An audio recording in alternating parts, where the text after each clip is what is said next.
Bro, when people, what I got from that is he's a hater. You don't know me as a person. Let's say you don't like me.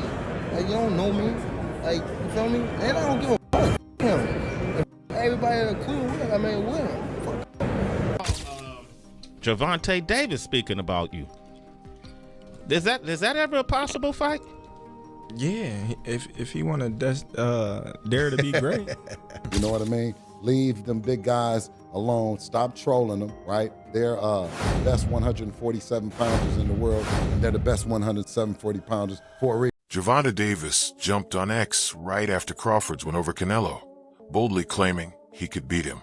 He even said, "I'll swing on him for real." Doubling down on his confidence, he challenged doubters to watch him prove it. He vowed to train harder, demanded respect, and insisted on getting the chance to show his worth. In his eyes, victory would cement his place among boxing's elite. But after Terence Crawford's stunning triumph over Canelo Alvarez, many expected universal praise for such a historic moment. Instead, Gervonta Tank Davis downplayed it, saying he could take Crawford himself. That reaction drew heavy criticism from analysts, who argued that even if Davis didn't want to celebrate Crawford, he should have avoided disrespect. They reminded everyone that Crawford had achieved the impossible, dominating Canelo outright. To belittle such a feat, they said, was shameful and beneath a fellow fighter. It dominated a first ballot Hall of Famer, a 4-division champion, a 2-time undisputed super middleweight, and was the reigning undisputed 168-pound super middleweight world champion. Superstar boxer, Saul Canelo Alvarez, who is now 63 wins, 3 losses, 2 draws, 39 wins by way of knockout. And Gervonta Tank Davis, I'm not even going to read off his accolades, because what he did is just nasty work. And this is your king that y'all be praising.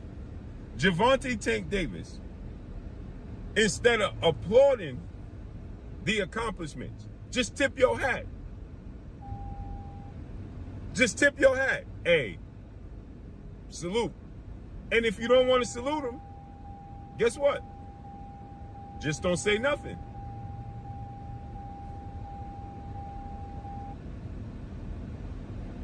Just don't say nothing.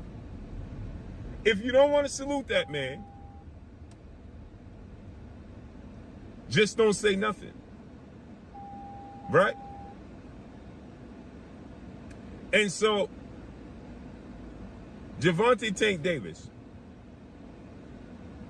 takes to social media because the boxing world is praising Terence Crawford for what he did.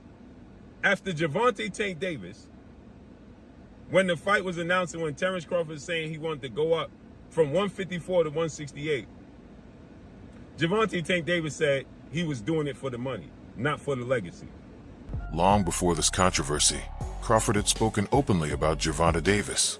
He made it clear he didn't view Davis as a fighter willing to risk himself against opponents who might outmatch him. Instead, Crawford painted Davis as more of a talker, someone who often sidestepped the hardest challenges.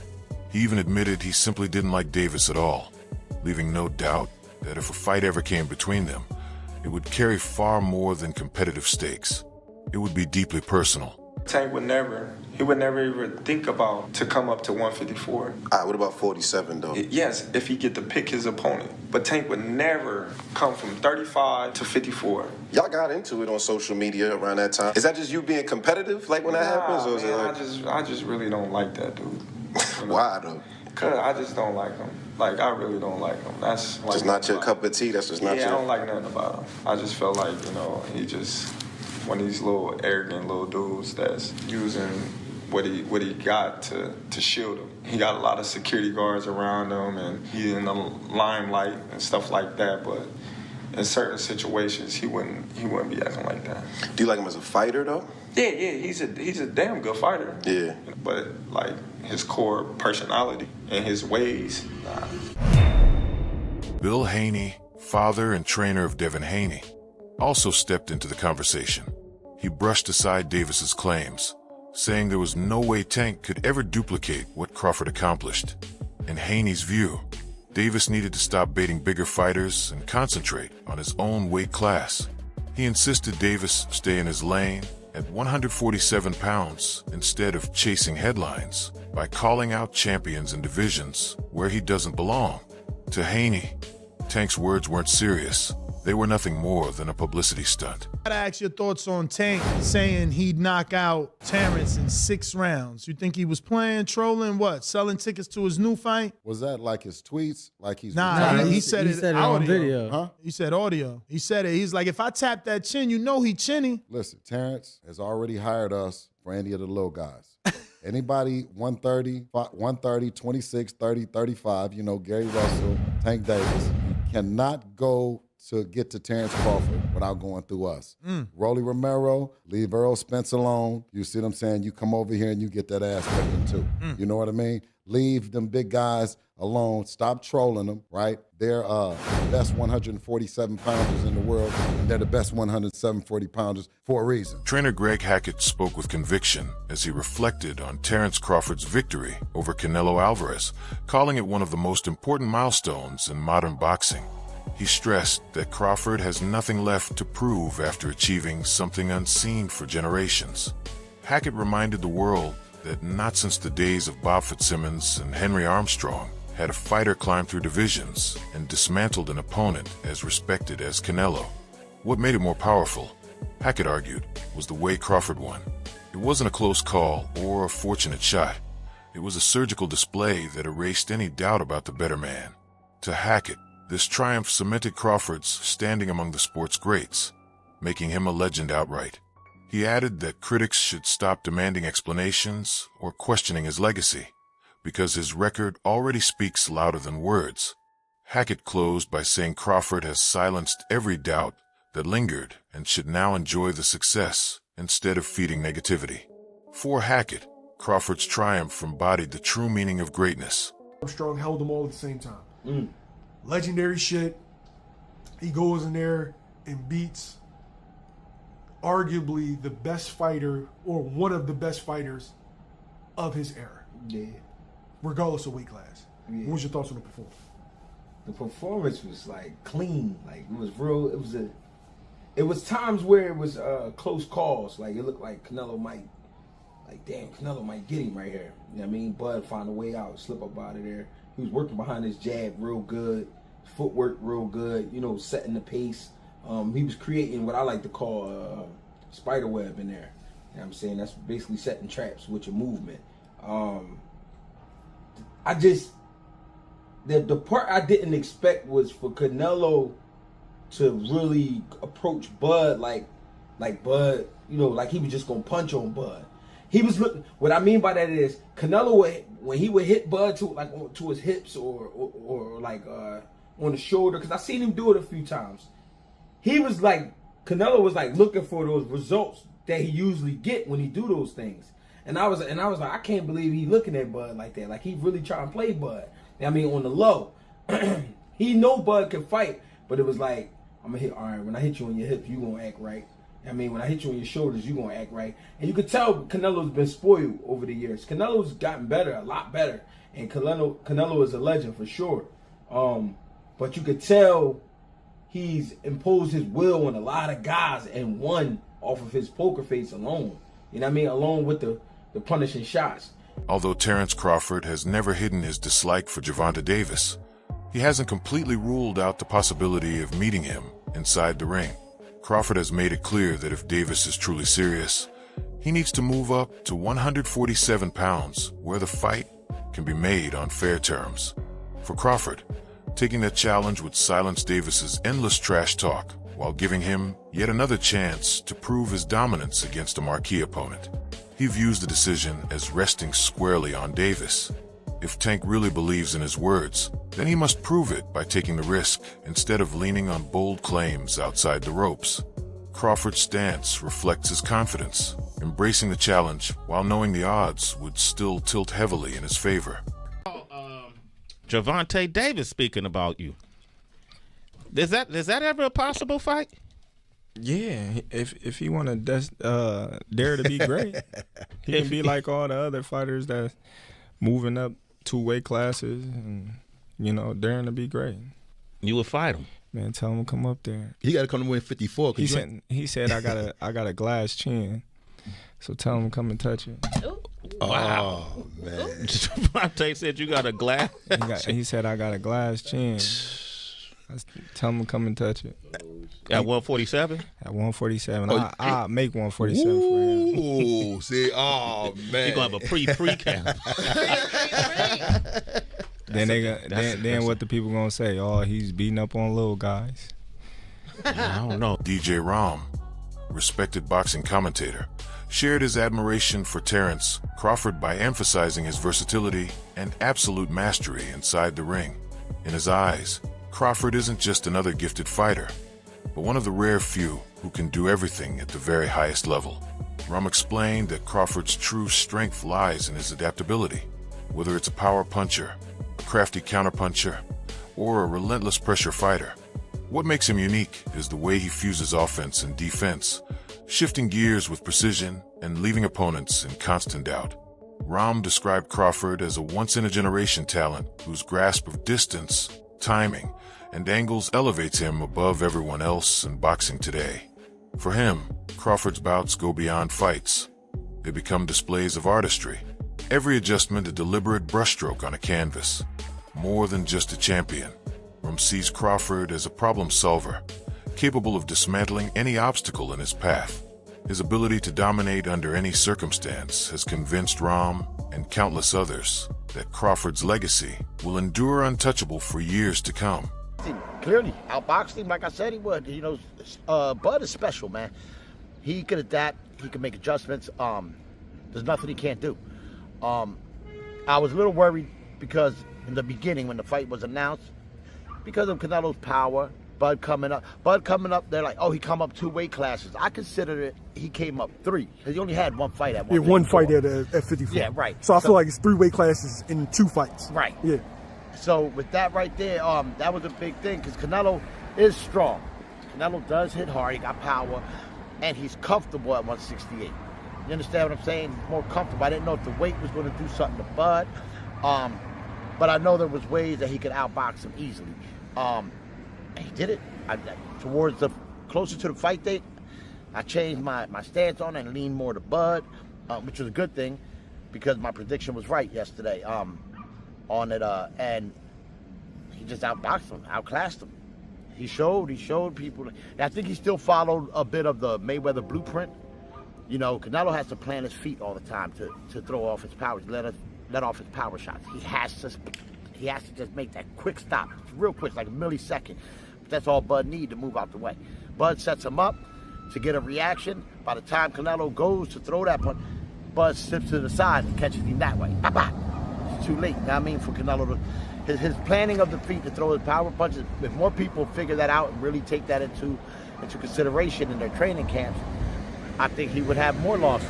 But a lot of them fear the power, like a skull. Even after achieving something so rare, analysts noticed that many fans and voices in the sport were still hesitant to give Crawford his full due. They argued that part of the hesitation came from favoritism toward Canelo, who has long been celebrated worldwide, especially in Mexico. At the same time, Crawford, as an African-American fighter, has often dealt with unfair bias. To critics, the reaction to Crawford's triumph was about more than just boxing. It exposed deeper issues of popularity, race, and perception woven into the fabric of the sport. Especially enough for a guy to come 2 to 3 weight divisions lower. Well, so you would be asking a guy to literally just stand there like this new slap exercise. Slap me and I slap you. That's not boxing. And that's extremely sour grapes. And my advice to you is this. Although most times people will stay on cold, there's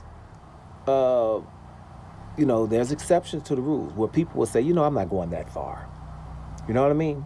Like by our administration right now that's governing the New Russia. They do a lot of illegal things on a daily. But this pedophilia, some people are saying, no, I'm jumping off the boat on this one. I'm going to go with protecting the kids. I'll go with you with a lot of stuff, but protecting the kids is kind of important to me. Should be, right? It should be, levels. So it should be, where You don't go a certain length, right? You know, there should be borders. So to say, okay, I don't go past that line. And the line should be pedophilia. Or a line should be no objectivity at all in the world of boxing. You saw a great performance, and Canelo just lost, right?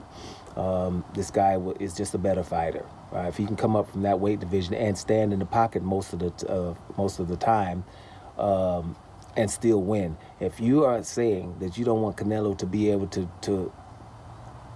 cut the ring off with this guy that didn't really run at all, then you're basically saying, well, listen, let's just stand and slug. And that's brawling, right? That has nothing to do with boxing. And so people are going to jump off that. And here's something else that's going to happen to you people right now with sour grapes and are racists running around just saying ridiculousness, right? Because you're disappointed. Rising star Hamza Shiraz also praised Crawford, calling him a true mean machine inside the ropes. Shiraz said Crawford has never struggled with any opponent and always discovers a way to win. His remarks reflected the deep respect younger fighters carry for Crawford, recognizing him as the benchmark of excellence. For Shiraz, Crawford's dismantling of Canelo only reinforced what he had already believed, that Crawford is performing on a plane few in the sport could ever hope to reach. To him, so he said it about himself. In the post-fight press conference yesterday, he goes, my mind wants to do it, he goes, my body can't. Doesn't mean he's totally shot. He's not totally shot. He's still a great fighter. And someone I could definitely see myself in the ring with pretty soon. And beating? Yeah, definitely. It would have been kind of nice for him to get the win and then me to fight him and then potentially have beaten him. But yeah, God has a different plan. Look, it still could be Canelo. I don't know when. The plan's obviously a little bit ruined. But do you believe you'd stop Canelo Alvarez, Hamza? Do I believe I'd stop him? I believe I've got a good chance of doing so. To him, as he admitted at the post-fight press conference, the mind still wants to keep going, but the body no longer can. That doesn't mean he's finished. It doesn't mean he's done. He remains a great fighter, one that I could see myself sharing the ring with soon, and one I believe I could beat. Yes, definitely. Of course, it would have been ideal for him to win first, and then for me to face him and take that victory. But God clearly had a different plan. It still could be Canelo. I'm not sure when. The plan has shifted. But do I believe I'd stop Canelo? I think I'd have a real chance.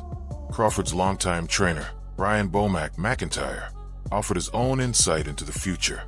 He explained that Crawford is unlikely to chase a matchup with David Benavidez. Instead, he hinted Crawford may simply choose to vacate, rest, and avoid unnecessary risks. Bomac's words underlined that Crawford has earned the right to decide his own path.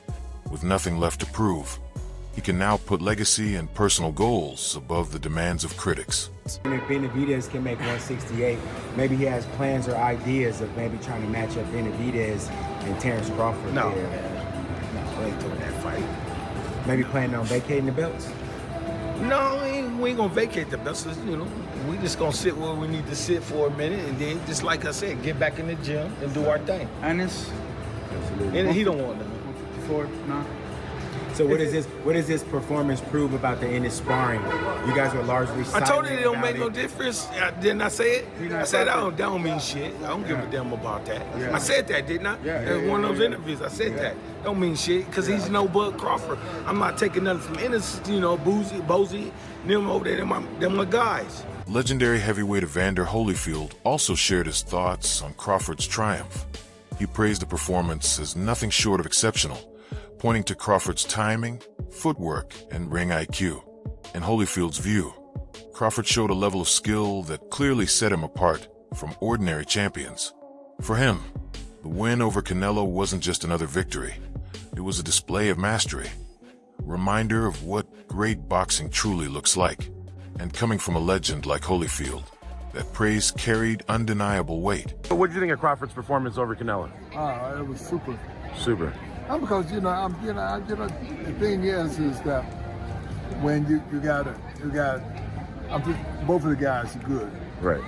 I just think that when you have two guys, the smaller guy is a guy that don't have the punching power, but he had the skills that's necessary. Crawford. Yeah. So you were very impressed with his performance, would you say? Well, yeah. You know, the point of the matter is, you know, I knew if it came down to if somebody got knocked out, I thought Crawford would probably get knocked out. Yeah. But I know about boxing. That's all for today's video. Thanks for watching, and don't forget to stay tuned for more updates. Until next time.